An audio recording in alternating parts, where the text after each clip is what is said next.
Hello. Hi. Sa pangalan po ng dakilang Panginoong Jesucristo, isang mapagpalang hapon sa bawat isa. Andito po tayo sa pagpapatuloy ng ating magpanin kung saan ating pong binibigyan ng buhay ang mga sitas na ipinagtalo sa bawat linggo ng ating mga ginagawa.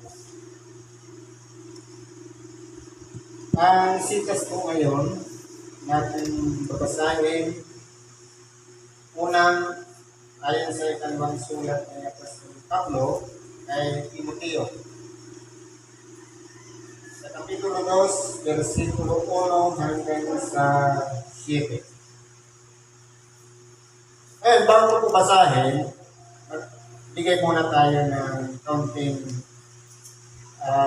introduction tungkol sa kung paano naging bahagi ng pangangaral ni Apostol Pablo si Timoteo. Nung sinugo po si Apostol Pablo para mangaral sa mga Hintil, ito pong si Timoteo ay namulat sa pamamagitan ng kamusmusan niya kasi bata pa na naging parang interesado siya sa mga pangangaral ni Apostol Pablo. Kaya nahikayat siya sa murang edad at dahil nga pinagiliwan siya ni Apostol Pablo, kaya ipinagkatiwala din naman sa kanya yung aral na ipinagkatiwala kay Apostol Pablo. Sabi dito, ikaw na, anak ko, magpakalakas ka sa biyayang nasa kay Kristo Jesus. At ang mga bagay na iyong narinig sa akin, sa gitna ng maraming saksi ay siya ko rin ipagkatiwala sa mga taong tapat na makapagtuturo naman sa mga iba. Dito po, hinihikayat ni Apostol Pablo si Timoteo na bilang itinuturing na dahil nga bata ka, anak, magkaturingan na lang nila, magulang si Apostol Pablo, tapos anak na lang ang turing niya kay Timoteo. Na habang nasa kalakasan pa ng biyayang na kay Kristo Jesus.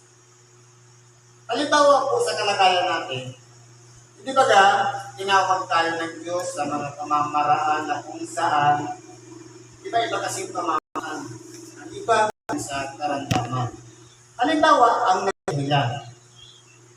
Nung nagkaroon tayo ng karamdaman, at doon natin naalala na mayroong pala tayong mas higit na dapat na pag-ukulan ng pansin kung kanino tayo hihingi nang sa ganung gumaling ang ating karamdaman. Hindi ba nung makilala natin si Kristo sa pamamagitan ng mga ibanghilyo o pangangaral ng mga tagapangaral?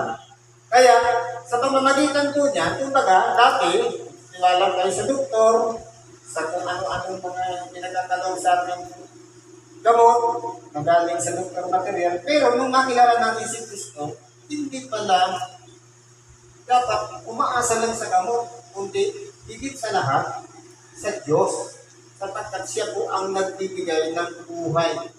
Maraming, kaya tayo may karamdaman dahil pamamaraan ng Diyos para ipakilala niya ang kanyang sarili sa atin. Dahil lamang, hindi tayo nakapagsimba noon. Ngayon, nung ipakilala si Kristo, doon natin malalaman na kinakailangan para natin siyang nilapitan at tawagan sapagkat siya po ang magbibigay ng tagaanan ng ating mga karamdaman. Kaya po ganun na nangyayari. Ngayon, dito po, habang tayo pa ay nasa biyaya nga kay Kristo, pinagkakatiwalaan pa ng Diyos sa mga aral nang tayo ay maging isang mabuting tao, magpakalakas tayo. Kumbaga tayo po ang gagawa ng pamamaraan na dapat ma-maintain natin yung kalakasang ibinigay ng Diyos sa bawat isa sa atin. Kung titingnan po natin, hindi yung aasa lang tayo sa iba, kundi magpakalakas tayo sa sarili natin. Tayo mismo ang gagawa ng sariling kwento ng ating buhay nang sa ganun, napatinabangan tayo ng Diyos habang tayo nabubuhay pa dito sa ibabaw ng sanlibutan. Na anong sabi? Ang mga bagay na iyong narinig sa atin, ano bang mga bagay na narinig natin sa pamamagitan ng Ebanghelyo, sa gitna ng maraming saksi ay siya mo rin ipagkatiwala. Ibig sabihin, isi-share natin yung Ebanghelyo at ipagkakaloob natin na ang magpapatuloy yan, yung karapat-dapat din na pagkasunod ng mga yapak ng sa ganun ng Ebanghelyo ay nagpapatuloy. Hindi ibig sabihin, halimbawa, kung matigas naman ang ulo at hindi naman nagpapasakop sa salita ng Diyos, bakit pagkakatiwala natin yun ang isang bagay? Siyempre, pagkakatiwala natin kung sa karapat-dapat na hanggang magpatuloy doon sa naumpisa natin. Ganun po yun. Kaya kung titignan po natin, halimbawa sa pamilya, hindi naman sa buong pamilya, di ba, pinagkatiwala sa magulang. Tapos, meron lang yung anak na magpapatuloy. At pagkatapos doon, yung magiging anak naman ng anak na yun, meron naman doon ang magpapatuloy. Halimbawa dito, sinaryo na lang ng mundo yan. Na-maintain mula sa ninuno hanggang sa kanyang apo, andito, ipinagpapatuloy ang pangangaral ng salita ng Diyos. Kumbaga, ang gawain ng Ebanghelyo, pinipili talaga ng Diyos yung karapat-dapat. Kaya sabi dito, ipagkatiwala mo sa mga taong tapat na makapagtuturo naman sa iba. Kumbaga, meron din qualification. Hindi dahil kapatiran siya, kaibigan mo siya, ipagkakatiwala mo na agad. Hindi. Pipiliin mo rin sa karapat-dapat na makapagtuturo naman sa iba. Na, kumbaga, yung nasimulan, mani-maintain po yun. Hanggang sa next generation, nagpapatuloy po yun. Kaya kung titingnan po natin dito, hindi basta-basta pinibigay ang isang, sabi nga, katulad ng isang perlas. Huwag mo pitang ibigay ang perlas sa mga baboy, baka yurakan lamang. Kundi ibibigay natin sa karapat-dapat na tao na mapagkakatiwalaan ng perlas. Kaya ito po ngayon, magpapatuloy ang gawain dito sa lugar na ito. Sabi nito, makipagtiis ka sa akin ng mga kahirapan na gaya ng mabuting kawal ni Kristo Jesus. Sino mang kawal na nasa pagkakawal ay hindi nahalubilo ng mga bagay ng buhay na ito upang siya'y kalugdan ngayong nagtala sa pagkakawal. Ngayon po, sinitayat ngayon dito ni Apostol Pablo sa Timoteo na makipagtiis. Ano mang mga dinanas na pagtitiis ng mga nauna sa atin, dapat gawin natin yung huwaran na sa mga susunod na generasyon, magiging katulad din naman tayo ng sinundan natin, ng nagtiis din. Nandiyan ang kinukutya, sinisiraan ng puri, dinadaya, niloloko. Pero, yun po, kapag yun ay napagtatagumpayan natin ang tawag ng pagtitiis, totoo ang mga bagay na mangyayari, kinakailangan mangyari. Pero, ang importante po doon, nagtagumpay tayo, nag-success dahil po sa tinatawag na pagtitiis. Pagtitiisan sa mga kahirapan na minsan parang gusto na nating sumuko. Halimbawa, karamdaman na lang, parang gusto natin, suko na natin ang ating sarili. Pero ang pinakadabis talaga solusyon sa isang may karamdaman, isurrender mo ang iyong sarili sa Diyos. Dahil siya lang po, siya ang naggawa niya, ng katawan natin na yan, pinerfect niya yan, minaster niya yan, lahat ng system ng ating katawan, siya rin ang magre-repair niya. Kasi, kaya niyang basahin ang diferensya ng ating mga katawan. Siya po, Diyos lang ang makakagawa no. Kaya, sabi dito, yung pagtitiis na yan, alang-alang sa kaugnayan ng pagiging isang kawal. Sino-sino mo ba yung sinasabing kawal? Ito yung mga tao na may responsibilidad, may tungkulin dito sa templo. Tungkulin natin, halimbawa, tagapagpayapa, tagapangaral ng salita ng Diyos, tagapagpagaling ng may karamdaman, tagapamahala o pamunuan ng simbahan. Lahat ng yan ay may kaugnayan sa pagkakawal. Kinakailangan yung responsibilidad na yan, gagampanan natin. Sabi nga dito, sino mang kawal na nasa pagkakawal ay hindi nahalubilo sa mga bagay ng buhay na ito. Narinig natin sinabi kanina, yung pagiging isang ordinaryong tao, hindi dapat natin dadalhin dito. Kundi, kinakailangan yung responsibility natin na may pagkakawal kapag nasa tungkulin tayo ng pagsunod, dapat gampanan natin ang ayon sa katungkulan ay pinagkalog sa atin na kung saan nandoon yung pagkakawal. Kaya halimbawa, Pangulo tayo. Kung tayo yung leader ng simbahan, kinakailangan ipagkalog sa atin ang sapat na karunungan, umiling tayo sa Diyos ng sermon, mapamahalaan natin ang kawal na pinagkatiwala sa atin.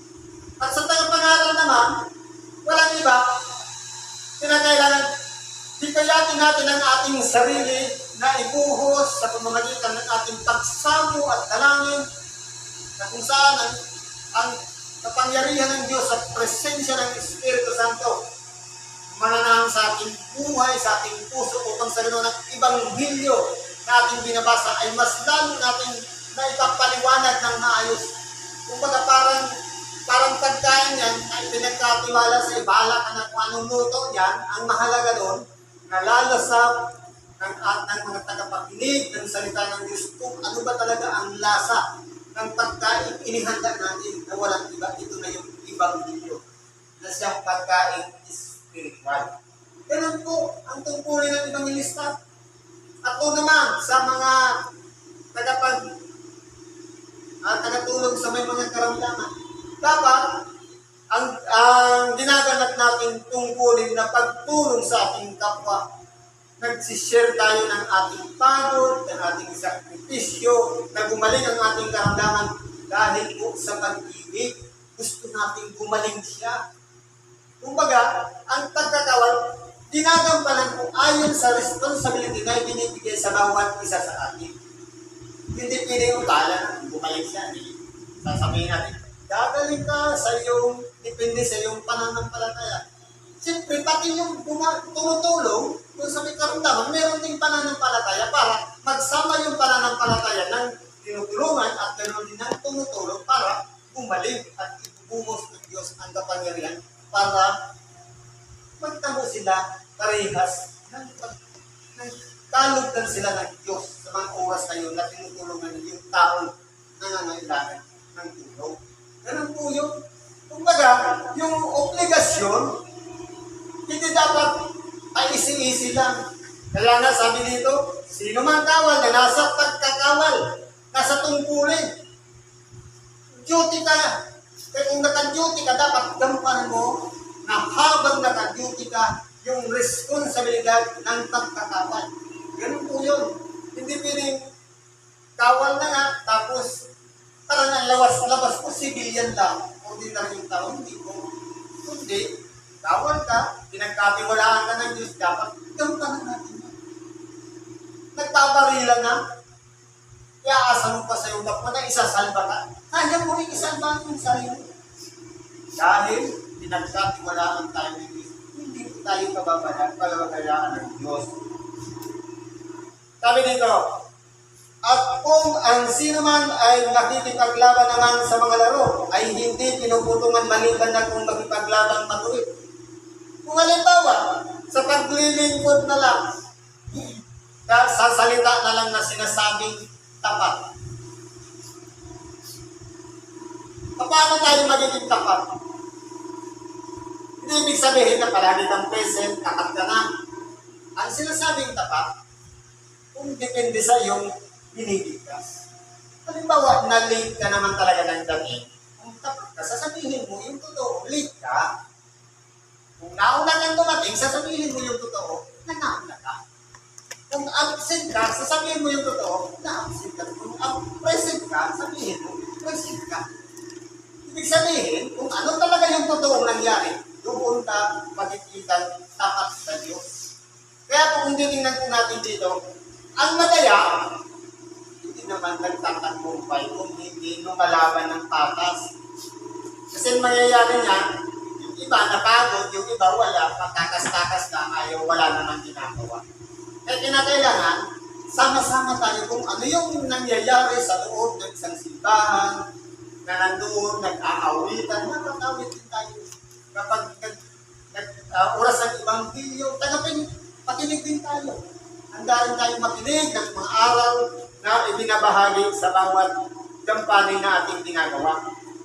Pero, kung madaya, sabi nga, makaiglig ka ng kunti, madaya na daw yun kasi yung iba, nakikinig, yung iba tulog.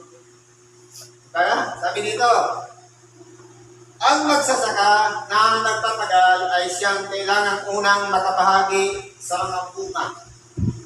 Totoo po. Siyempre, kung ikaw na naman magsasaka, nagpagod ka, ikaw na yung nagtanim, ikaw yung nanguhunang, ikaw pa yung nagtanggal ng mga damo, nag-spray, pagkatapos magnanakaw lang ang magiginabang. Di ba ga? Dapat siyang unang makinabang yung magsasaka. Katulad, halimbawa, ikaw yung empleyado, ikaw yung namasukan.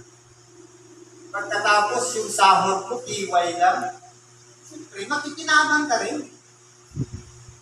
Pero pagdating kasi sa pamilya, minsan, iba ang pananaw.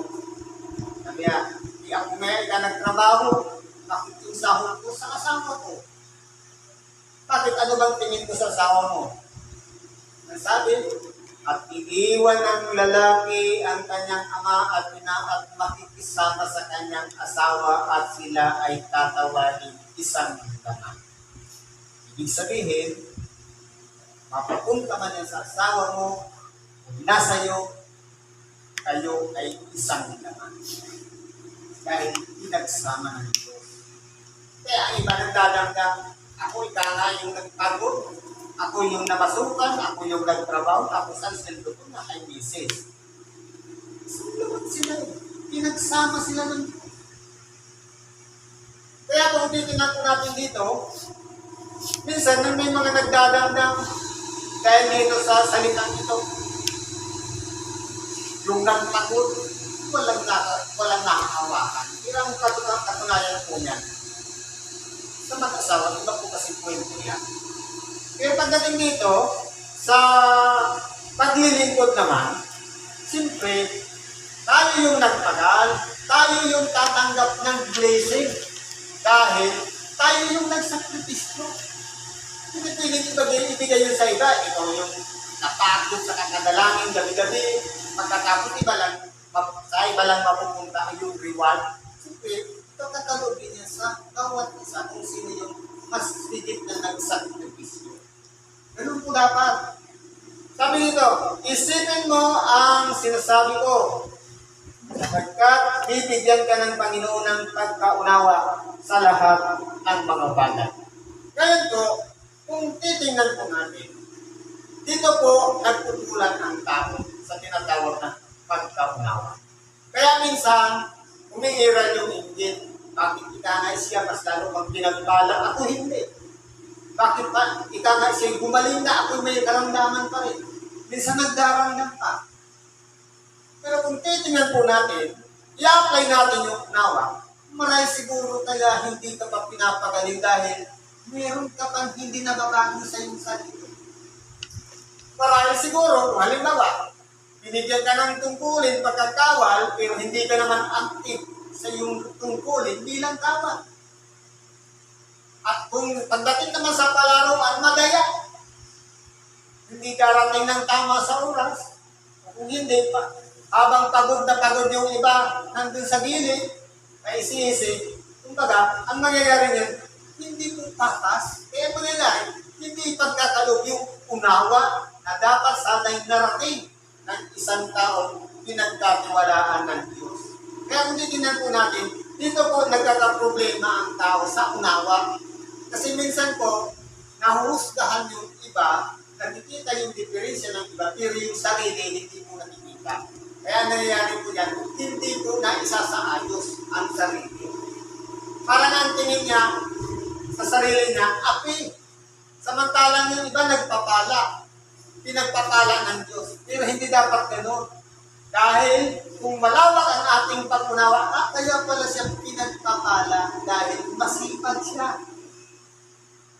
Pero kung halimbawa ay mayroon inggit, na ayaw man lang, kasi naturalisa na yun sa buhay ng tao, sa isang pamayanan, minsan ayaw umasinso ang iba, hahatakin sa pamagitan ng paninirang puri para hindi makaanak. Ganun po ang kaugalian ng mga Pilipino kung titingnan po natin. Dahil gusto pantay lang. Pero meron din magtatagumpay lang. Pasikap at masipag, ipagkakaloob din ng Diyos yung reward, yung dipindi po doon sa sakripisyo dinadanas natin. Kung patas lang. Kaya kung titingnan po natin, ang madaya, wala pong mapapasinabanan. Kundi, tapat, o at hanggang sumunod doon sa mga regulamin ito. Kasi siyempre, meron kang susundin. Katulad sa dito sa templo. Kung oras ng Ebanghelyo, kinakailangan ba nakikipagkwentuhan tayo? Hindi. Dahil yun ang rules. Sa oras ng Ebanghelyo, dapat presence of mind, nakikinig ng Ebanghelyo. Nang sa ganun, makarelate ka doon sa sitas na ibinibigay, na ipinagkakalob. Dahil minsan lang, ipapaliwanag ng tagapangaral kung ano yung mensahe. At next week, iba na naman ang topic. Kaya dyan po, doon natin naunawaan, kaya pala ganyan ang mga nangyayari sa aking buhay dahil pala mayroon pa pala akong problema sa aking sarili na kinakailangan ko pang baguhin. Kaya kung titignan ko natin, walang bunga. Magsasaka nga, pero hindi tumatanggap ng pangunahing bunga dahil minsan hindi naman talaga nauunawaan ang bawat sitwasyon. Kaya po, ipagpasalamat natin sa Diyos kung binibigyan tayo ng unawa, sapat na karunungan, para malaman natin kung ano ang tunay na nangyayari sa ating pang-araw-araw na pamumuhay. Yun po dapat ang pakaisipin natin. Yung mga bagay na nangyayari ngayon, bukas at yung nakaraan. Bakit kaya nangyari ito? Bakit kinakailangan? Dahil meron tayong dapat pag-aaralan, iisipin sa ating sarili na kung natin maunawaan yung mga sitwasyon na yan, kinakailangan palang mangyari dahil kalooban ng Diyos. Yun po ang dapat napakaisipin natin. Siya po ang magbibigay lamang ng kaliwanagan ng lahat ng mga bagay na lumarating sa ating mga buhay. Siguro pag nandito na lang, pag-ibigay natin sa oras nito, salamat po sa Diyos at ano man ang ating kahilingan, karaingan, pagkatiwala natin yan sa Diyos. Sa pangalan ni Kristo, salamat at magpagpalang hapon sa bawat isa.